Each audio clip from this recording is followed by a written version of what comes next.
When Hannah Arendt was back in Germany after the war in 1950, back for the first time since 1933 when she had entered exile when the Nazis took power, she made contact with Martin Heidegger. It was the first contact between them in 17 years. Hannah was in Freiburg a few days after arriving in Germany. She had written to Heinrich about rumors, which turned out to be untrue, that Heidegger was speaking disparagingly of Jaspers, saying that she therefore no longer had the slightest wish ever to see that man. Start over. Sorry.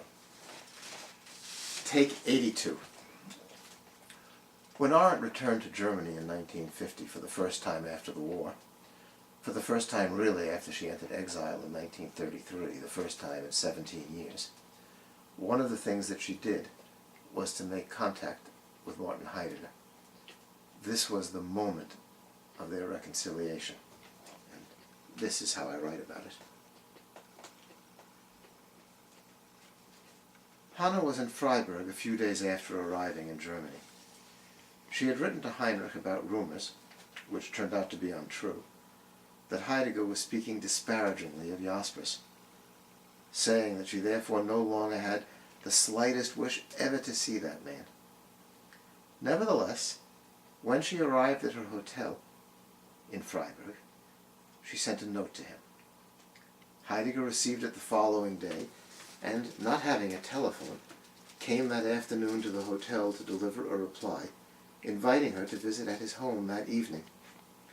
The clerk recognized the famous philosopher, knew that Arendt was in the dining room, and had the way to bring Heidegger to her table. This evening, she wrote to Heidegger the next day, was the confirmation of an entire life. A confirmation that, when it comes down to it, was never expected. When the waiter spoke your name, I had not actually expected you, had not received your letter after all. It was as if time suddenly stood still. Then all at once I became aware of something that I would not have confessed before, neither to myself, nor to you, nor to anyone. How the power of the impulse to contact you had mercifully saved me from committing the only really inexcusable act of infidelity and forfeiting my life.